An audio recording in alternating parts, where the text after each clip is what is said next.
Hello student, आपका स्वागत है स्प्लिट स्टडी चैनल पे। आज हम लोग केमिस्ट्री का ऑब्जेक्टिव क्वेश्चन डिस्कस करने वाले हैं, जिसमें हम लोग 2022 का क्वेश्चन पहले से डिस्कस कर रहे हैं, तो उसी को हम लोग आगे लेकर चलेंगे। इसके पहले हम लोग 2023 और 2024 का क्वेश्चन डिस्कस कर चुके हैं। तो अगर आप उस वीडियो को नहीं देखे हैं तो इस चैनल पर आपको एक प्ले लिस्ट मिलेगा केमिस्ट्री रिविजन क्लास के नाम से। आप उसमें जाकर लाइन बाय लाइन सारे वीडियो देख सकते हैं। चलिए आज का सेशन हम लोग स्टार्ट करते हैं। पूछा है एक अभिक्रिया दिया हुआ है और इस अभिक्रिया का नाम पूछा है कि इस अभिक्रिया का क्या कहते हैं। अभिक्रिया दे दिया है और उस अभिक्रिया का नाम पूछा है, तो ये हम साफ साफ ये चीज़ें पढ़ाए हुए हैं। अगर आप लाइन बाय लाइन पढ़िएगा तो उसमें ज़रूर ये मिल जाएगा। अगर जिन्होंने भी पढ़ाई अगर नहीं कर रहे, सोच रहे खाली ट्रिक लगा कर रट कर नंबर ला ले, तो बहुत मुश्किल होने वाला है। ये पढ़ना ज़रूरी है, पढ़ कर ही अच्छे नंबर लाया जा सकता है। अब चलिए चलते हैं, हम लोग यहाँ पे देखते हैं। यह अभिक्रिया जो है इसको हम ऐसे भी दर्शा सकते हैं, R C double bond O O A G, इसको ऐसे लिखा जाता है। इसको Br2 के साथ अभिक्रिया कराया जाता है किसके उपस्थिति में, तो Cl4 की उपस्थिति में।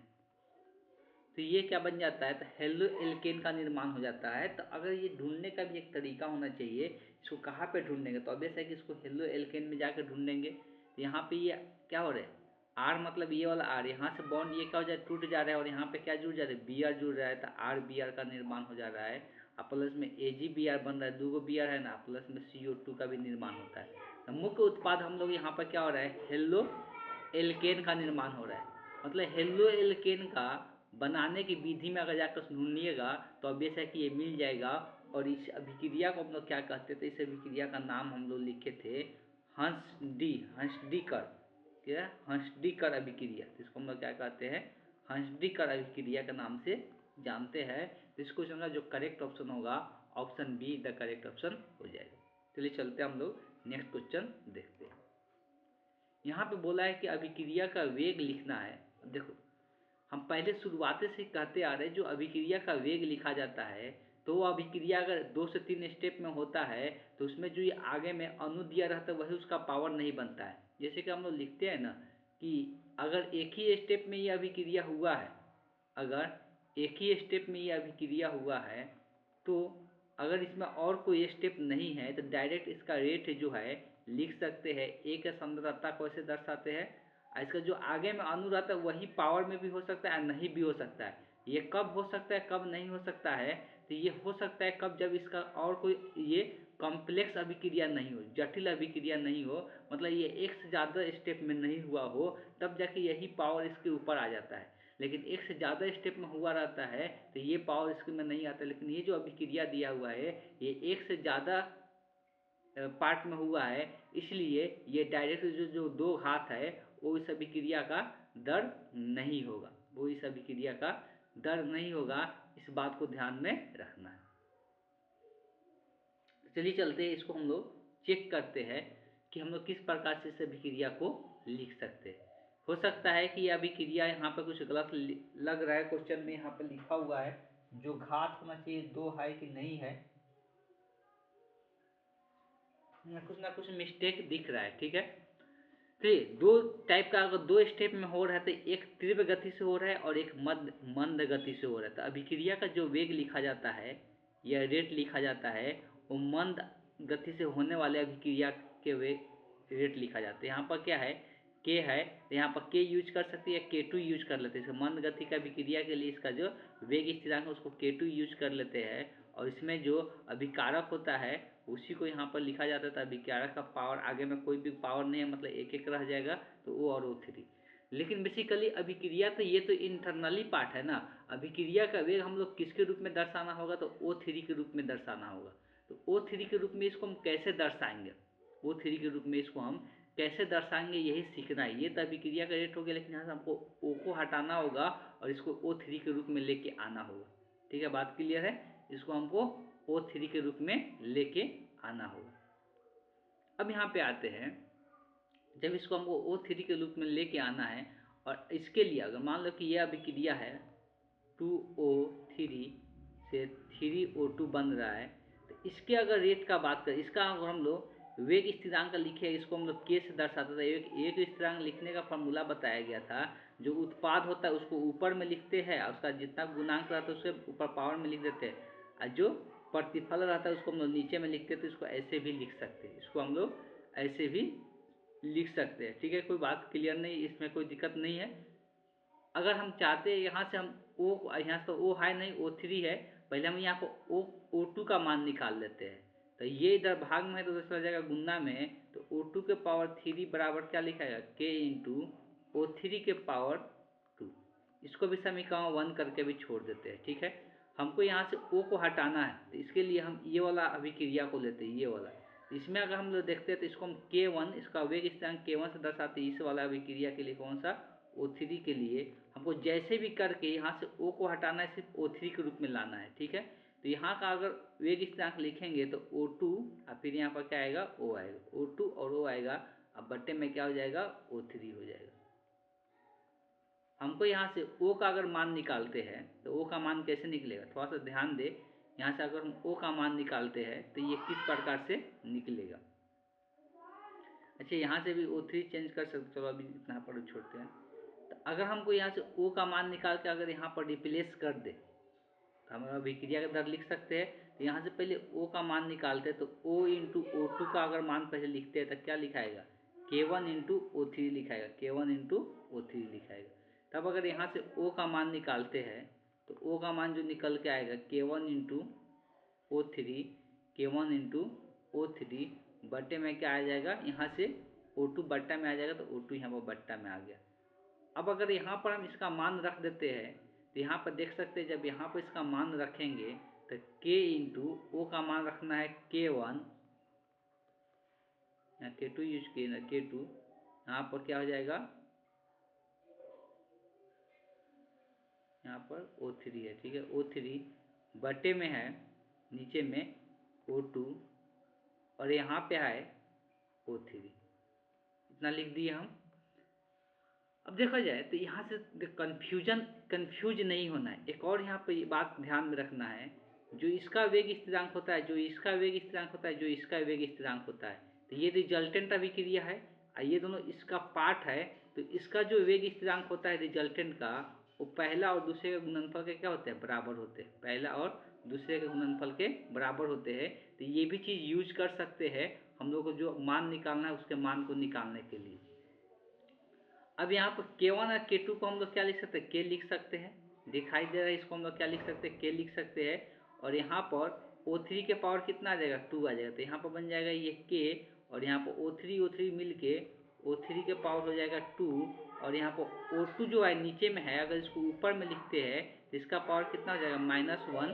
तो ये आप देख सकते हैं कि कौन सा ऑप्शन मैच कर रहा है, ऑप्शन इसमें बी ऑप्शन मैच कर रहा है। तो इस क्वेश्चन का जो करेक्ट ऑप्शन होगा option be the correct option हो जाएगा। ठीक, तो इस प्रकार से चेंज किया जाता है, कुछ रिलेशन ध्यान में रखना रहता है। हम लोग डायरेक्ट इसको हम लोग नहीं लिख सकते, यहाँ डायरेक्ट देख कर यहाँ पर ये वाला ऑप्शन ए टिक नहीं कर देंगे, वो गलत हो जाएगा। ठीक है, चलिए चलते हैं, हम लोग नेक्स्ट क्वेश्चन देखते हैं। अगर ये क्वेश्चन समझ में नहीं आता फिर एक और क्वेश्चन इस रिलेटेड मिलेगा तो उसको वहाँ पर और हम डिटेल में समझा देंगे। चलिए चलते हैं, नेक्स्ट क्वेश्चन देखते हैं। अधिकांश अभिक्रियाएं जो होता है, इसमें पूछ रहा है जो अधिकांश अभिक्रियाएं होता है उसका ताप गुणक का मान कितना होता है। तो देखिए, ताप गुणक जो होता है हम लोग पढ़ते हैं कि जब अभिक्रिया का जो वेग होता है या वेग स्थिरांक होता है उसमें 10 डिग्री सेल्सियस बढ़ाते हैं, अधिकांश में 10 डिग्री सेल्सियस वृद्धि करने पर उसकी दर में 2 से 4 गुना में वृद्धि हो जाती है, मतलब दोगुना हो जाता है। अभिक्रिया का दर क्या हो जाता है, दोगुना हो जाता है। ये चीज़ हम लोग पढ़े थे कब, जब हम लोग कौन सा चैप्टर था, ये वाला जो क्या अभी हम लोग जो जिसमें हम लोग पढ़ते हैं कोटि के बारे में, उसी चैप्टर में हम लोग पढ़े थे। तो उसमें हम क्या बताया जाता है, 10 डिग्री सेल्सियस बढ़ाने से दोगुना हो जाता है अभिक्रिया के दर। ठीक, यहाँ पे पूछा जाए कि ताप गुणक जब अगर बात की जाए कि ज़्यादातर अभिक्रिया जो होता है उसका जो ताप गुणक होता है, ताप गुणक का मान ज़्यादातर अभिक्रिया का क्या देखने को मिलता है, तो 2 से 4 देखने को मिलता है। क्या देखने को मिलता है, 2 से 4। तो इसको डायरेक्ट याद रखें, 2 से 4 होता है, 2 और 4 के बीच में देखने को मिलता है। निम्नलिखित में कौन लायोफिलिक कोलाइड है। देखो, दो प्रकार के कोलाइड हम बताए थे, उसके कणों के साइज के आधार पे हम लोग दो प्रकार के कोलाइड के बारे में पढ़ते हैं। एक होता है लायोफोबिक सॉल, एक होता है लायोफिलिक सॉल। दो प्रकार का कोलाइड होता है जिसको हम हिंदी में कुछ और नाम से भी जानते हैं, और इसको ध्यान में भी रखना जरूरी होता है। तो सबसे पहले इंडिकेट कर देते हैं यहाँ पे, जो अगर कोलाइडी बिलियन का बात करते हैं, कोलाइड का बात करते हैं, तो कोलाइड हम लोग यहाँ पे दो प्रकार के पढ़ते हैं। सबसे पहले एक होता है लायोफिलिक, लायोफिलिक जिसको हिंदी में हम लोग क्या कहते हैं, लेकिन यहाँ इंग्लिश में भी नाम दे रहा है। हम पहले ही बोलते हैं इंग्लिश में बहुत जगह नाम लिखा हुआ है। द्रव विरोधी हम लोग कहते हैं इसको, क्या कहते हैं, द्रव, जो द्रव से दूर भागना चाहता है। दूसरा जो होता है इसका वो होता है, गलत लिख दिए, हाँ गलत लिख दिए, ठीक। लायोफिलिक को द्रव विरोधी नहीं कहते हैं, इसको द्रव स्नेही कहते हैं। क्या कहते हैं, द्रव स्नेही कहते हैं। दूसरा जो होता है वो होता है लायोफोबिक। तो लायोफोबिक को हम लोग द्रव विरोधी कहते हैं, लायोफोबिक को हम लोग द्रव विरोधी के नाम से जानते हैं। अब देखा जाए दोनों में अंतर भी हम शायद लिखवाए थे। लायोफोबिक का बात करते हैं, लायोफोबिक, तो लायोफोबिक क्या होता है कि इसका जो कण होता है, इसका जो कण होता है थोड़ा सा बड़ा बड़ा कण देखने को मिलता है। फिर से एक बार देख लेते हैं। जो लायोफोबिक होता है, लायोफोबिक वो पदार्थ है जिनमें परिक्षिप्त अवस्था में काफ़ी छोटे छोटे कण होते हैं, काफ़ी इसमें छोटे छोटे कण होते हैं। इसमें जो कण होता है वो छोटा होता है, इसमें कण जो होता है वो बड़ा होता है। और इसमें जिसमें परिक्षिप्त अवस्था कण बड़े होते हैं, तो इसमें क्या होता है, कण जो होते हैं वो बड़े होते हैं। ये पहले बात ध्यान में रखना है। तो दोनों का बात करते हैं, तो इसमें लायोफिलिक का बात करते हैं। तो लायोफिलिक क्या होते हैं, लायोफिलिक में द्रव इस नहीं होते हैं, मतलब आसानी से द्रव में मिले हुए रहते हैं। क्या रहते हैं, आसानी से द्रव में मिले हुए रहते हैं। तो यहाँ पर बात करते हैं अगर दूध का, गोंद का, खून का, ये तीनों के तीनों क्या होते हैं, ये तीनों के तीनों क्या होते हैं, तो लायोफिलिक होते हैं। क्या होते हैं ये इसलिए कि आसानी से द्रव के साथ क्या होते हैं, मिल के रहते हैं। ये आसानी से द्रव के साथ मिल के रहते हैं।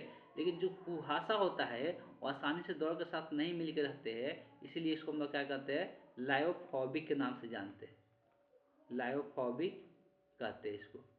इस बात को ध्यान में रखना है, कुहासा जो होता है वो लायोफोबिक होता है।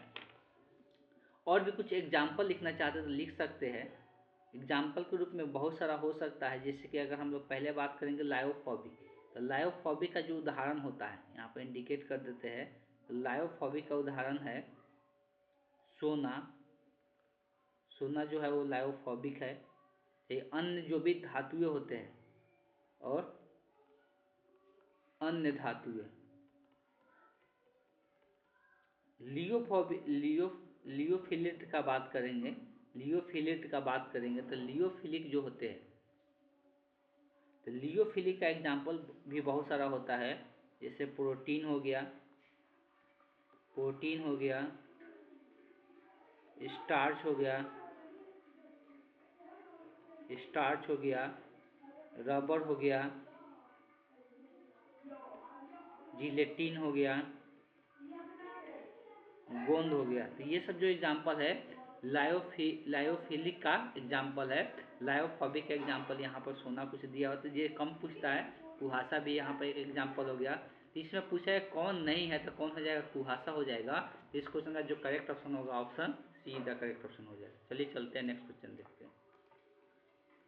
अब बोला है कि कोलाइडी के कण का आकार का जो साइज होता है वो कितने साइज का होता है। देखिए हम लोग जब पढ़ते हैं तो हम लोग पढ़ते हैं कितने प्रकार के बिलियन होते हैं, तो 3 प्रकार के बिलियन होते हैं। बिलियन जो पढ़ते हैं हम लोग 3 प्रकार के पढ़ते हैं। एक होता है वास्तविक, दूसरा होता है कोलाइडी, तीसरा होता है निलंबन। यहाँ पर कण का साइज का बात किया जाए तो हम लोग साइज का ही बात करेंगे।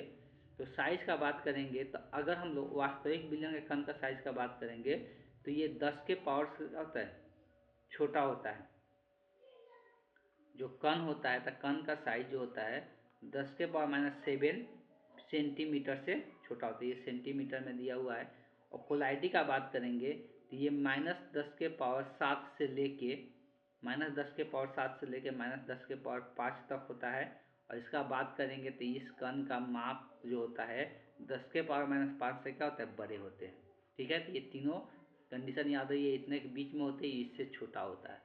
तो देख सकते हैं कौन इसमें मैच करे, तो option see the correct option हो जाएगा। था इस अगला बार में अगर कोई भी क्वेश्चन पूछेगा तो आप लोग इसका आंसर दे सकते हैं। इसलिए चलते हैं हम लोग नेक्स्ट क्वेश्चन देखते हैं। लिखा हुआ है कि स्टार्च का जल अपघटन कराते हैं। तो स्टार्च का जब जल अपघटन कराते हैं तो किसका निर्माण होता है? स्टार्च का जल अपघटन से ग्लूकोज का निर्माण होता है। स्टार्च के जल अपघटन से किसका निर्माण होता है? ग्लूकोज का निर्माण होता है। तो इसमें कौन सा एंजाइम हेल्प करता है? तो सबसे पहले हम लोग बात करते हैं कि कौन कौन सा यहाँ पर हम लोग एंजाइम याद रखना जरूरी है, उसको हम लोग इंडिकेट करते चलते हैं। सबसे पहला हो गया स्टार्च। स्टार्च का स्ट्रक्चर क्या होता है? तो C6H10O5। अगर इसको हम लोग कितना अणु लेते हैं? N अणु लेते हैं। इसका कितना अणु? N अणु। तो इसको हम लोग क्या कहते हैं? स्टार्च कहते हैं। इसका जब N अणु जल के अणु के साथ अभिक्रिया कराया जाता है तो ये क्या बनता है? N अणु मल्टोज का निर्माण करता है। और यहाँ पर क्या बनता है? ये मल्टोज का निर्माण करता है। ये क्या बनाता था? मल्टोज बनाता है। मल्टोज शर्करा का निर्माण करता है। तो इसमें कौन सा एंजाइम उपयोग किया जाता है? तो इस एंजाइम का हम नाम यहाँ पर ऊपर में लिख रहे हैं, डायस्टेस एंजाइम का प्रयोग किया जाता है। वैसे दूसरा याद रखना है, मल्टोज शर्करा का जब हम लोग जल अपघटन कराते हैं तब C6H22O11, ये हो गया मल्टोज शर्करा। ध्यान में रखिए, ये सब डायरेक्ट पूछे जाएगा। मल्टोज शर्करा, मल्टोज शर्करा का जब जल अपघटन कराते हैं तो इसमें जो बनता है वो ग्लूकोज का निर्माण होता है। 2 अणु ग्लूकोज का, तो C6H12O6 ग्लूकोज का सूत्र होता है। तो ये ग्लूकोज का निर्माण होता है। तो ग्लूकोज का निर्माण होने में कौन सा एंजाइम यूज होता है? एंजाइम को हम ऊपर में लिख रहे हैं, बार बार इंडिकेट कर रहे हैं, मल्टेस एंजाइम यूज होता है। कौन सा एंजाइम? मल्टेस एंजाइम यूज होता है। आगे लिख देते हैं, अगर ग्लूकोज को तोड़ा जाता है, ग्लूकोज को तोड़ा जाता है इसमें जाइमेस में, ग्लूकोज को तोड़ा जाता है जाइमेस में, तो ये एथेनॉल प्लस कार्बन डाइऑक्साइड में निर्माण होता है। ये कौन सा एंजाइम यूज होता है? जाइमेस एंजाइम का प्रयोग किया जाता है। इस बात को ध्यान में रखना है। तो ये जो टूटता है, ये 2 अणुओं में टूटता है। एक पहला जो बनता है ये एथेनॉल जो शराब बनाया जाता है, एथेनॉल बनता है। दूसरा कार्बन डाइऑक्साइड बनता है, इसका नाम छोड़ देते थे, कार्बन डाइऑक्साइड बनता है। तो ये कुछ नाम था जो कि याद रखना जरूरी है। अभिक्रिया था, इसमें कौन सा एंजाइम यूज होता है। और भी है, और भी 1-2 और लिख देते हैं, इंडिकेट कर ही देते हैं। यहाँ पर 4 नंबर यहाँ पर बीच में लिख देते हैं, याद रखिएगा। थोड़ा छोटा करके लिख लेना है सब, लाइन बाय लाइन। एक और सबसे पहले इंपॉर्टेंट, जो दूध से दही बनता है, दूध से किसका? दही का निर्माण होता है। दूध से अगर दही का निर्माण होता है तो यहाँ पे कौन सा एंजाइम यूज होता है? ये भी कभी कभी पूछा जाता है। तो लैक्टोबैसिली एंजाइम का प्रयोग होता है। तो इतना कम से कम जरूरी याद रखे लोग। हाँ जी, चीनी वाला भी एक याद रखें। चीनी का अगर जल अपघटन कराया जाता है तब इसको कहाँ पे लिख दें? चलिए यहाँ लिखते हैं, ठीक है। यहाँ पर चीनी लिख देते हैं, C12H22O11, इसको हम लोग क्या कहते हैं? चीनी कहते हैं। चीनी का जब जल अपघटन कराया जाता है, जल अपघटन मतलब इसके साथ H2O का भी क्रिया, यहाँ प्लस साइन है, H2O का दिया जाता है। H2O देने से क्या होता है? ये टूटा है ग्लूकोज और फ्रक्टोज में। किसमें? ग्लूकोज प्लस फ्रक्टोज, ये आप लाइन से लिख लीजिएगा। फ्रक्टोज में टूटता है। और इसमें जो यूज होता है, तो इसमें कौन सा एंजाइम यूज होता है? तो इसमें एंजाइम का नाम है इनवेटेस। इनवेटेस, इनवेटेस एंजाइम, इसको ध्यान से लिखना है, इनवेटेस एंजाइम। ये सारे अभिक्रिया को लिख लेना है, कौन से एंजाइम, इसमें एंजाइम का नाम याद रखना जरूरी है, इस बात को ध्यान देना है। इस क्वेश्चन का जो करेक्ट ऑप्शन होगा तो डाइजेस्टेस है, तो डाइजेस्टेस कहाँ पे है, तो डाइजेस्टेस यहाँ ऑप्शन डी में है, तो इसको जो करेक्ट ऑप्शन होगा option D the correct option हो जाएगा। चलिए चलते हैं नेक्स्ट क्वेश्चन देखते हैं। रासायनिक अधिशोषण की दर। अब बात करते हैं रासायनिक अधिशोषण। दो प्रकार का हम लोग अधिशोषण पढ़ते हैं, एक भौतिक अधिशोषण पढ़ते हैं, एक रासायनिक अधिशोषण पढ़ते हैं। तो रासायनिक अधिशोषण बेसिकली क्या होता है, दाब बढ़ने से क्या होता है, रासायनिक अधिशोषण का घटना क्या होता है, बढ़ता है। दाब बढ़ाने से रासायनिक अधिशोषण क्या होता है, बढ़ता है। और ताप बढ़ाने से रासायनिक अधिशोषण बढ़ता है, लेकिन एक निश्चित समय के बाद में क्या होने लगता है, घटने लगता है। तो पहले बढ़ता है फिर घटता है, कौन, तब ताप बढ़ाते हैं तब। लेकिन दाब बढ़ाएंगे तो क्या होगा, रासायनिक अधिशोषण की घटना बढ़ेगा। इस बात को ध्यान में रखना था। इस क्वेश्चन का आंसर जो होगा option D the correct option हो जाएगा। पृथ्वी के परत में, अब ये भी बार बार क्वेश्चन पूछा जाता है, पृथ्वी के परत में मतलब पृथ्वी के अंदर सबसे ज्यादा मात्रा में कौन सा इसमें से तत्व पाया जाता है, कौन सा धातु पाया जाता है, एल्युमिनियम पाया जाता है। इस बात को ध्यान में रखना है, सबसे ज्यादा मात्रा में एल्युमिनियम देखने को मिलता है। चलिए चलते हैं नेक्स्ट क्वेश्चन देखते हैं। पायरोलिंगेनियस अम्ल में रहता है, इसमें क्या चीज रहता है, वो चीज पूछा जा रहा है। पायरोलिंगेनियस अम्ल में क्या रहता है, तो सबसे पहले अगर बात करेंगे, ये लकड़ी या अन्य सामग्रियों से उसका विनाशकारी आसवन द्वारा इसको प्राप्त किया जाता है। पायरोलिंगेनियस अम्ल कैसे प्राप्त किया जाता है, तो लकड़ी या अन्य पौधे की सामग्री का उसका विनाशकारी आसवन विधि द्वारा इसको प्राप्त किया जाता है। प्राप्त करने के बाद इसमें जो पाया जाता है, तो इसमें देखा जाता है कि 10% एसिटिक अम्ल पाया जाता है। कितना परसेंट, 10% एसिडिक अम्ल पाया जाता है। 10% होता है कि 20% होता है, हमको भी थोड़ा सा डाउट रह गया है, में कितना पाया जाता है।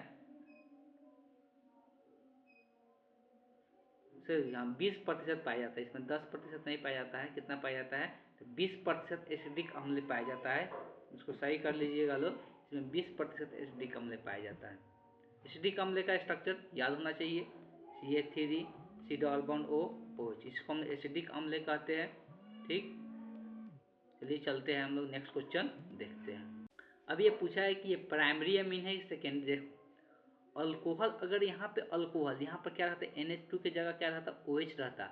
तब ये देखा जाता है कि कार्बन कितने कार्बन से जुड़ा हुआ है, तो वो उतना उस तरह से उसका अल्कोहल को बताते हैं कौन सा डिग्री का अल्कोहल है। तब वो 3 डिग्री अल्कोहल कहलाता, टर्शियरी अल्कोहल कहलाता। लेकिन जब अमीन समूह जुड़ता है तो ये देखा जाता है कि नाइट्रोजन से कितने कार्बन जुड़ा हुआ है। किससे, नाइट्रोजन से कितने कार्बन जुड़ा हुआ है, वो बताता है कि प्राइमरी होगा, सेकेंडरी होगा कि टर्शियरी होगा। अब यहाँ पर नाइट्रोजन से सिर्फ एक ही कार्बन जुड़ा हुआ है, इसलिए कौन सा एमीन कहलाएगा, प्राइमरी एमीन कहलाएगा। अगर नाइट्रोजन से 2 कार्बन जुड़ जाए, यहाँ पर क्या कर दिए, अब इस कार्बन से यहाँ पर 2 कार्बन जोड़ दिए कि 3 कार्बन जोड़ दिए, यहाँ पर 3 कार्बन जोड़ दिए, 3 को कार्बन जोड़ दिए, तो ये टर्शियरी एमीन कहलाएगा। नाइट्रोजन से देखना है कि कितने कार्बन जुड़ा हुआ है तब वो, लेकिन अल्कोहल के केस में वैसे नहीं देखना है। अल्कोहल के केस में देखा जाता है जिस कार्बन से वो चीज जुड़ा रहता है, कार्बन जो आता है वो कितने कार्बन से जुड़ा हुआ है। ठीक है, लेकिन एमीन के केस में देखा जाता है कि नाइट्रोजन से कितने कार्बन जुड़ा हुआ है। तो यहाँ पर एक ही जुड़ा हुआ था, इसलिए ये प्राइमरी होगा। 2 जुड़ा रहता तो सेकेंडरी होता, 3 जुड़ा रहता तो टर्शियरी होता। ठीक है, तो इस क्वेश्चन का जो करेक्ट ऑप्शन है option A the correct option हो गया। चलिए आज का सेशन यहीं पे एंड करते हैं, आगे का क्वेश्चन हम लोग नेक्स्ट क्लास में डिस्कस करेंगे।